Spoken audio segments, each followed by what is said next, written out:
మీకు ఎలా ఉంది సార్? దేశాన్ని దోసుకోవడానికి జగన్ గారు ఉండాలా?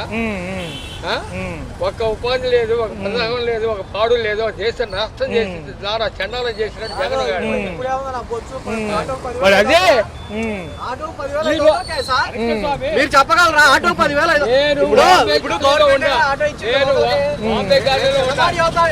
బాంబే కాలనీలో ఉన్నానయ్యా. నాకు పడలేదు. ఎలా ఉంది సామాన్యుల పరిస్థితి ఎలా ఉంది? ఇప్పుడు వచ్చాడు ఇప్పుడు ఆటో ఇచ్చారండి. ఆటో ఇచ్చినప్పుడు గవర్నమెంటే కదా, ఆర్టీ వాళ్ళేగా ఇచ్చేది. ఈ ఆటో ఇవ్వకూడదంటే ఏదో పని చూసుకుంటాం. కొన్నాక ఈ రోజు 10,500 నీది అవుట్ ఆఫ్ అని అంటే ఎంత మాత్రం ధర్మం? 10,500 నా పిల్లల ఫీజుకి వస్తాయి. ఇప్పుడు నువ్వు 10,500 కేసు ఎట్రాస్తున్నావు? అసలు నీకు రాబడి ఏడుంది? నువ్వు ఇసుక ఫ్రీ అన్నావు, ఇవ్వలేదు. ఇస్తే కనీసం పనులు ఉంటాయి, ఎవరో ఒకళ్ళు ఏదో పనికి వెళ్తారు, మేము ఏదో పనికి వెళ్తాం. సిటీలో ఎంత పర్మిట్ అని నువ్వు ఇవ్వలేవా? గవర్నమెంట్ నీ చేతిలో లేదా? గవర్నమెంట్ నీ చేతిలో ఉంది కదా. ఇప్పుడు ఆర్టీఓ వాళ్ళు ఇచ్చారు, ఇచ్చిన దాన్ని ఎలా మనం జాగ్రత్త చేయాలో ఆలోచించాలి. ప్రజలు లక్షలు పెట్టి కొనుక్కొని నష్టపోతే మేము ఎక్కడికి వెళ్ళాలి? పాత గవర్నమెంట్ ఇచ్చింది అనుకోండి, దాన్ని ఎలా అమలు చేయాలో చూడండి, అంతేగాని జనాల మీద పడితే ఏమవుతాం? 10,500 ఏంటండి కేసు? సార్ పిల్లలకి డబ్బులు వేస్తామన్నారు, అమ్మకు వందనం కింద వేసినప్పుడు చూడాలండి. మనం మాట్లాడితే ఉప ముఖ్యమంత్రి పవన్ కళ్యాణ్ గారు అన్ని తెలుసు అంటున్నారు. ముఖ్యమంత్రి పవన్ కళ్యాణ్ గారు ఉప ముఖ్యమంత్రి అన్ని తెలుసు అంటున్నారు. మరి మీకు ఎలా అనిపిస్తుంది? బాంబే కాలనీలో నేను మామూలుగా ఉంటున్నా. నాది బాంబే కాలనీలో 11 సంవత్సరాలు బట్టి బాంబే కాలనీలో ఉంటున్నా. అందరికి ఇచ్చే నిన్నగాక మొన్న వచ్చినోడికేమో నష్టపరిహారం ఇచ్చే 200 రూపాయలు పెట్టి కూరగాయలు కొన్నాను. ఇవాళ 4 కూరగాయలు 200 రూపాయలు. అన్నయ్య గారు ఎలా ఉంది మరి? ఫ్యామిలీ పోషన్ ఎలా ఉంది? ఎలా ఉంది గిరాకీ? అందరికి నేను ఒక్కడనే చెప్పడం కాదు, రాష్ట్రంలో నిజంగా చెప్తున్నాను. మొన్న స్టేట్మెంట్ ఇచ్చారు పవన్ గారు, ఏంటి గంజాయి వ్యవస్థనే ఆపుతారని. నిజంగా దమ్ముంటే ఆపమానండి, దమ్ముంటే ఆపమానండి. ముందు 100 రూపాయలకి ఇచ్చారు. ఇవాళ లేబర్ కూడా ఏంటంటే పని లేకపోయినా 100 రూపాయలతో ముందు ఇంటికాడ కొనుక్కుంటున్నాడు. అసలు పోతే పోయింది. ముందే 1000 రూపాయలు పెట్టాలి. ఎందుకంటే అప్పుడేమవుతుంది? తాగితే తాగుతాడు, ఇష్టం ఉండవు, లేకపోతే లేదు. మిగతా కుటుంబం నాశనం అవ్వట్లేదండి. బడ్జెట్ సమావేశాలు అన్ని సక్రమంగా చేసామంటున్నారు వీళ్ళు అసెంబ్లీ సమావేశాల్లో. చూడలేదు. కాకపోతే విషయం ఏంటంటే ఏ రాష్ట్రం ఏ ప్రభుత్వం ఉన్నా కూడా అది కరెక్ట్ గా అమలు, చిత్తశుద్ధితో అది అమలు చేయగలిగితే చాలా బాగుంటది. ఇంతవరకు ఏంటంటే ఏది జరిగినా తెలియడానికి వాలంటీర్లు ఉండేవాళ్ళు, మరి ఇప్పుడు వాళ్ళు లేరు కదా. ఏంటి పరిస్థితి? ఇబ్బంది అది 100% ఇబ్బంది. స్థలాలు ఇస్తా అన్నారు, ఇవాళ మనిషికి 2 సెంట్లు ఇస్తా అన్నారు. ఇవ్వమానండి.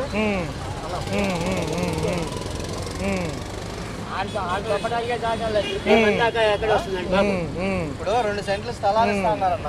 పాత గవర్నమెంట్ లో ఇల్లు ఇచ్చింది, వాళ్ళకి ఇల్లు అన్నా ఇచ్చేయండి. ఆ స్థలాలు అలా ఉండిపోయినాయి, వాళ్ళకి ఇల్లు అన్నా ఇచ్చేయండి. ఇప్పుడు కొత్త గవర్నమెంట్ వచ్చింది, రాని వాళ్ళకి నువ్వేమన్నా చేయగలిగితే మరి 2 సెంట్లు స్థలం ఇస్తా అన్నారు కదా, 2 సెంట్లు స్థలం ఇచ్చేయండి. ఇచ్చిన దాన్ని బట్టి ప్రభుత్వాన్ని మెచ్చుకుంటారు కదా. పని జరిగితే ఏదో తాత్కాలికంగా కొద్దిగా మొదలు పెడతాం కాదు. రాజధానికి అసలు కావాల్సింది మెయిన్ రోడ్డు. మన విజయవాడ బస్ స్టాండ్ దానికి కానీ ఎయిర్పోర్ట్ కానీ వెళ్ళడానికి మెయిన్ రోడ్డే లేదు సరిగ్గా. ఒక చంద్రబాబు నాయుడు కనుక ఆ రోడ్లో వెళ్తే, మన ముఖ్యమంత్రి గారు ఆ రోడ్లో వెళ్తే బళ్ళన్నీ ట్రాఫిక్ గంటల తరబడి అయిపోతాయి. అట్లాంటప్పుడు పెట్టుబడి పెట్టేవాడు ఎలా వస్తాడు? ముందర మనకి సరైన ఫెసిలిటీస్ లేవు. ఆ ఫెసిలిటీస్ ఇస్తే ఏదైనా అభివృద్ధి జరిగింది. 22 వరకు జరిగే అసెంబ్లీ సమావేశాల్లో మాకు అన్యాయాలు జరిగినాయి, గత ప్రభుత్వం బాగాలేదని వీళ్ళు అంటున్నారు తప్ప అసలైన సమస్యలు ఏమీ ఎత్తట్లేదని ప్రజలు అంటున్నారు. ఏమండి, గత ప్రభుత్వం ఎలా చేసిందో ఇప్పుడు అప్పుడు జనాలు ఇబ్బంది పడాల. జగన్ గారు డబ్బులు వేయటం వల్ల దేనికో ఏదో ఒకటి నడిచింది, ఎవరు ఇబ్బంది పడాలి ఆంధ్రప్రదేశ్ లో. ఇప్పుడు కొత్తగా వచ్చిన వాళ్ళు ఇబ్బంది పడకుండా ఉండడానికి ఏంటి, స్టేట్ గవర్నమెంట్ సపోర్ట్ చేస్తానంటుంది కదా. ముందర ఆ సపోర్ట్ చేసిన విషయాన్ని మీరు అమలుకు తెచ్చుకోండి, గవర్నమెంట్ సపోర్ట్ తీసుకోండి, అందరిని కలుపుకొని వెళ్ళండి. పవన్ కళ్యాణ్ గారు ఉన్నారుగా మధ్య వ్యక్తిగా, చంద్రబాబు నాయుడు గారు తీసుకెళ్లి కలుపుకొని వాళ్ళు వెళ్ళాలి. వీళ్ళు ఏంటంటే పెట్టారు, మా ప్రభుత్వంలో మిమ్మల్ని ఇబ్బంది పెడతాం, జనాలందరూ చూస్తానే ఉన్నారు. మొన్న జరిగిన అఘాయిత్యాలు మహిళల పైన చూశారన్నారు క్రితం. అసలు ఎలా అనిపిస్తుంది? అనిత గారిని కూడా ఈయనే ప్రశ్నించారు, మనమే ఫెయిల్ అయ్యామన్నట్టుగా పవన్ కళ్యాణ్ గారు ప్రశ్నించారు. ఎలా అనిపిస్తుంది? అవును, కరెక్టేనా, పవన్ కళ్యాణ్ ప్రశ్నించేది కరెక్టే. కానీ ఆ టైంలో ఓసారి అడుగుతాడు, వదిలేస్తాడు పవన్ కళ్యాణ్ గారు. అంతేక ఏం జనాల్లో నేను ఉన్నాను అన్నట్టు, ఏం జరిగింది అది మీరు సరిగ్గా చేయండి అంటాడు. తర్వాత దాన్ని అసలు ఏం చేశారో కూడా పట్టించుకోవాలన్నా. రాష్ట్రం నిజంగా దోపిడి రాజ్యం అయిపోయింది. ఇవాళ కూరగాయల పరిస్థితే గానీ, నూనె పరిస్థితే గానీ, ఛార్జీలు ఎలా ఉన్నాయి? కరెంట్ ఛార్జీలు కూడా పెంచాము. కరెంట్ ఛార్జీలు కూడా పెరిగినాయి అన్న. గత ప్రభుత్వం మీద నాకు 300 ఎక్కువ వచ్చింది కరెంట్ బిల్లు. ఇప్పుడు నేను ఊరికనే చెప్పట్లా, జరిగిన విషయాలు చూసుకుందాం. ఇవాళ కూరగాయలు కొనాలన్నా, నూనె ప్యాకెట్ కొనాలన్నా ఇప్పుడు ఇవన్నీ మనకి రేట్లు పెరిగిపోవాలా? ఇంకా మనకి ప్రభుత్వం రావడం వల్ల ఏంటి మెరుగు? మనకి అప్పులు చేస్తే శ్రీలంక అవుతుందన్న చంద్రబాబు గారు చేస్తుంది అదే కదా ఇప్పుడు కూడా. అవును, మరి ఎలా చూడాలి? ఎలా చూసేదే ఉందన్న. ఇంకా 1 సంవత్సరం కూడా దాటలేదు. దాటాక ఇప్పుడు ప్రస్తుతానికి అయితే లేబర్కి చాలా ఇబ్బందిగా ఉంది. ఫ్రీ ఇసుక అనేది కనుక అమలు చేస్తే 100కి 100 పాలు చంద్రబాబు నాయుడు గారు సక్సెస్ అవుతాడు. అమలు చేయని పక్షంలో లేబర్కి, వర్కర్స్కి చాలా ఇబ్బంది కలిగిద్ది. ఈ కూరగాయలు, ఈ నూనె విషయంలో చాలా రేట్లు ఉన్నాయి. సామాన్యమైన వ్యక్తులకి కొద్దిగా ఇబ్బందిగానే ఉంది. తర్వాత ఈ అమ్మఒడి అమ్మఒడి బదులు తల్లికి వందనం అని చెప్పారు కదా. ఈ తల్లికి వందనం వేసినట్లయితే 1-2-3 నెలలు ఒక లేబర్ ఏంటంటే అతనికి కొంచెం భారం తగ్గిద్ది. మీరు గవర్నమెంట్ లో మీరు ఎందుకు ఆ మాట అన్నారో మాకు తెలియదు. మీరు పథకాలు ఇస్తారని అన్నారు కాబట్టి మీరు అవి ఇస్తే కనుక ప్రతి ఒక్కరికి ఒక ఇంటికి ఒక కొంచెం భారం తగ్గిద్ది. పనులు కూడా మీరు ఇసుక తగ్గిస్తే ఖచ్చితంగా లేబర్కి పనులు ఉంటాయి కాబట్టి ఎవరో ఇక ప్రభుత్వాన్ని ప్రశ్నించడానికి ఎక్కువగా ఇష్టపడరు. అన్న గత ప్రభుత్వంలో 10,000 ఇచ్చిన ఆటో కార్మికులకి ఈ ప్రభుత్వం మొండి చేయి చూపించింది అంటున్నారు. ఎంతవరకు అది నిజమేనన్న. ఇది మొండి చేయి అంటారు. ఎందుకంటే ఎక్కడికక్కడే పనులు లేవు, ఎక్కడికక్కడే ఇది కూడా ఇబ్బంది అయిపోయింది. ఇప్పుడు ఉదాహరణ చెప్తున్నా, గవర్నమెంట్ చేతిలో ఉంది ఏది, ఆటోలు పర్మిట్లు కానీ ఏదైనా లైన్లో వాళ్ళు ఇచ్చుకోవటమే కానీ ఈ బండి సిటీలోకి రాకూడదు అని ముందలే నాకు పేపర్లో ఇస్తే నేను రానుకన్నా నేను తీసుకోనుగా. ఇప్పుడు నేను వేరే పని చూసుకుంటా, అదేదో పని చూసుకుంటా నాకు నచ్చిన పని. అమలు చేసిన 2 పథకాల్లో గ్యాస్ బండ్ ఒకటి, పెన్షన్ ఒకటి అన్న. దీనికి 60,000 కోట్ల బడ్జెట్ అవుతుందని చంద్రబాబు గారు అన్నారు. ఏది 5 నెలల్లో. ఈ 68,000 కోట్ల పైచిలకు బడ్జెట్ లో చూసుకుంటే మరి ఇంకా సంక్షేమ పథకాలు ఉన్నాయి కదా, మరి వాటి పరిస్థితి ఎన్ని కోట్లు వాళ్ళు వేయాలన్నా?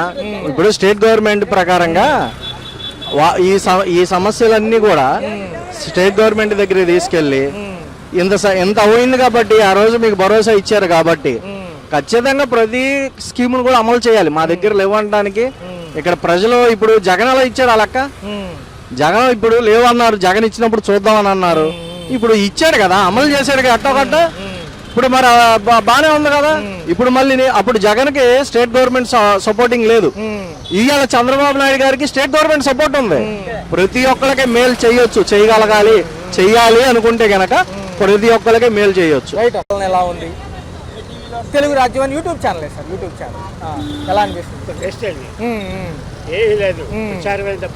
బడ్జెట్ పారదర్శకత్వం ఎలా ఉంది? బడ్జెట్ ప్రవేశపెట్టారు. ఎందుకంటారు?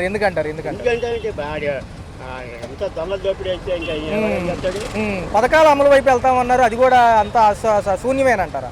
పథకాలు 6 పథకాలకు సంబంధించి సూపర్ శిక్ష, వేస్ట్ శిక్ష. అది అసలు వీళ్ళు ఉండమే వేస్ట్, చంద్రబాబు నాయుడు ఉండమే వేస్ట్. చెప్పేవన్నీ అన్నీ చేస్తాను. Right sir, right. ఎలా అనిపిస్తుంది? కొత్త ప్రభుత్వాలు వచ్చాయి, వీళ్ళు చెప్పారు కొన్ని పథకాలు, ఎలా అనిపిస్తుంది? పథకాలు చెప్పినవి రాలేదు. గ్యాస్ సిలిండర్ పథకం అన్నారు, ఏమైంది? రాలేదు. ముందు డబ్బులు వేయాలి, తర్వాత డబ్బులు వెనక్కేస్తామన్నారు కదా, ఇచ్చారు ఏమన్నా? మరి అమ్మకు వందనం గానీ, మహిళలకు డబ్బులు గానీ. ఒక్క నిమిషం ఆగండి. ఓకే, వస్తుంది 5 నెలల ప్రభుత్వ పాలన. సార్ అసెంబ్లీ సమావేశాలు చూస్తున్నారు, ఎలా ఉన్నాయి? చాలా బాగున్నాయి. బడ్జెట్ కి సంబంధించి కూడా ప్రతిపాదనలు వస్తున్నాయి. బాగానే ఉంది. నిన్న పర్టికులర్గా చూసుకున్నట్లయితే సభాంతరం కూడా ఎవరైతే ఉన్నారో మాజీ ముఖ్యమంత్రి గారు, ఆయన్ని నటనలో ఎవరు బీటౌట్ చేయలేరు ముఖ్యమంత్రి గారిని, ప్రజెంట్ ఉన్న ముఖ్యమంత్రి గారిని అవహేళన చేశారు. ఎలా అనిపించింది? నిన్న మీడియా ముఖంగా అన్నారు కదా, ఎన్టీఆర్ని మించిపోయారు నటనలో, బడ్జెట్ ప్రవేశపెట్టిందంతా కూడా ఇబ్బందికరమైన బడ్జెట్ తప్ప అందులో పారదర్శకత్వం లేదని మాజీ ముఖ్యమంత్రి గారు అంటున్నారు. ఎంతవరకు చూడొచ్చు అంటారు? ఏదో అనుకుంటారు కానీ ఇదంతా కరెక్ట్గా ఉంది కదా ప్రభుత్వం, అంతా బాగానే ఉంది. ఎలా అనిపిస్తుంది? నిన్న బొత్స గారిని ప్రశ్నించడం జరిగింది, ఏదైతే ఉందో గతంలో కనీసం బ్లీచింగ్ పౌడర్ అన్నా వేసారా ట్యాంకీల్లో గ్రామాల్లో, అందుకే డయేరియా సోకింది. గుర్లా గ్రామం గురించి మాట్లాడడం జరిగింది. అచ్చెన్నాయుడు గారు అడిగారు, ఎలా అనిపిస్తుంది సార్? మాది అచ్చెన్నాయుడు గారు నియోజకవర్గం టెక్కలు, మాది చాలా బాగా పరిపాలిస్తున్నారు, అంతా బాగానే ఉంది. ఏ టీవీ మీది? సార్ మనది తెలుగు రాజ్యం అనేది యూట్యూబ్ ఛానల్ సార్. జనరల్ విశ్లేషణ తప్ప మనకి పార్టీ లేని సంబంధం లేదు. అయితే ఎలా అనిపిస్తుంది సార్, అచ్చెన్నాయుడు గారు కూడా ఇప్పుడు వ్యవసాయ శాఖ మంత్రిగా ఉన్నారు.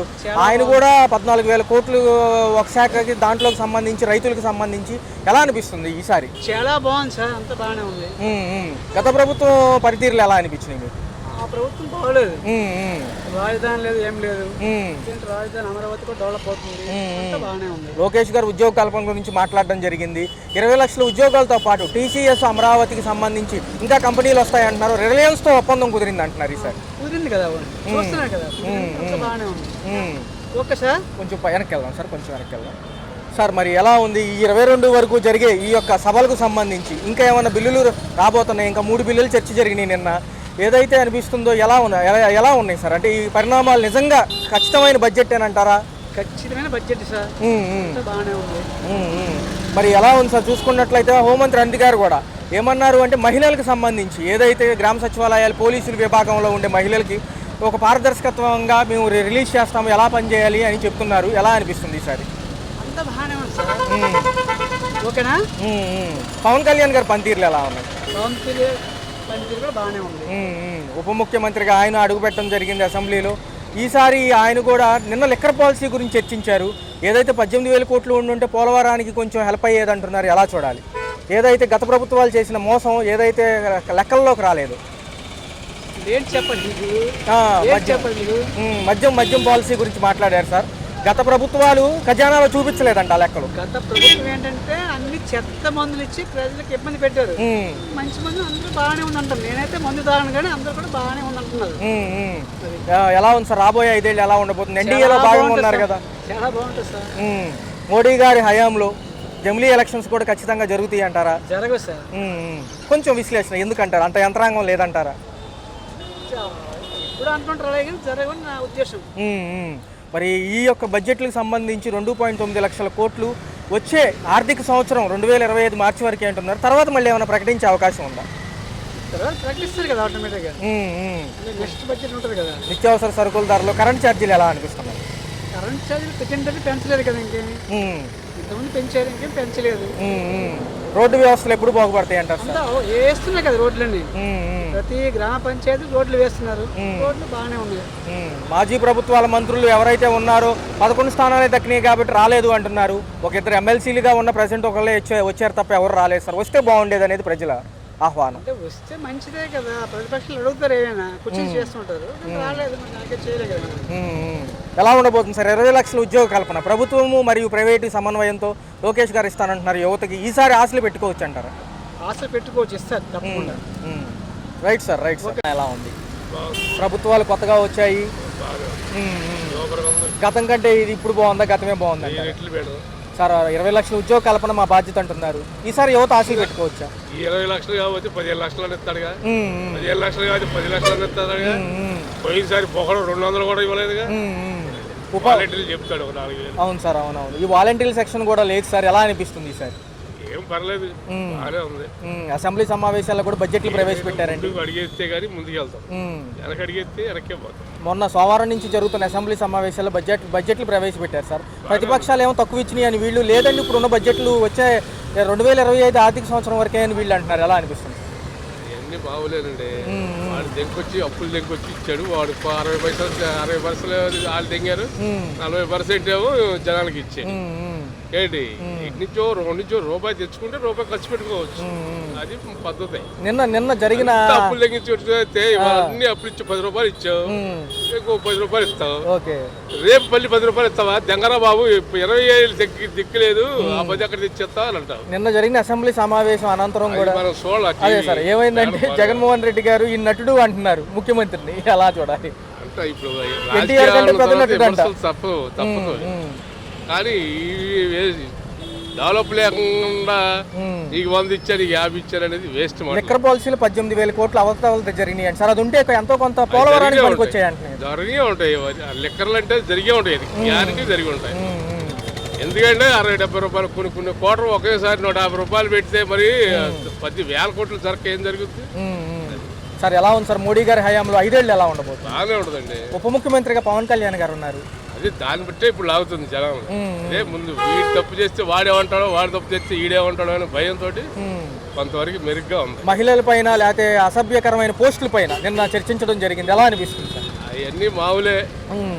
ఇప్పుడు జగన్ చేయమని చెప్తాడా, చంద్రబాబు నాయుడు చేయమని చెప్తాడు, ఎవరు చేయమని చెప్పడం. ఈ గాలిలా కొడుకులు సరైన శిక్ష ఇవ్వక పోలీసు వాళ్ళు అది జరుగుతూ ఉంటాయి. అన్ని కూడా సమపాలనలోకి లైన్లోకి రాబోతున్నాయి సార్, ఎలా అనిపిస్తుంది? వస్తాయి, నిదానంగా అన్ని వస్తాయి. Right sir. ఇప్పుడు లేట్ చేస్తా ఉంటే పని జరుగుతూ ఉంటుంది. జమిలీ ఎలక్షన్స్ అవుతాయి అంటారా సార్? బండి కాయలు పెట్టుకున్నాడు, అమ్ముకుంటా ఉంటే జరుగుతూ ఉంటాయి, కానీ ఒకేసారి బండి పెట్టుకుంటే ఆడపోతాయి. అవును అవును సార్. ఎలా ఉంది సార్ జమిలీ ఎలక్షన్స్ అంటున్నారు 2027కి సార్ అవుతాయి? అవుతుంది. Okay sir, okay.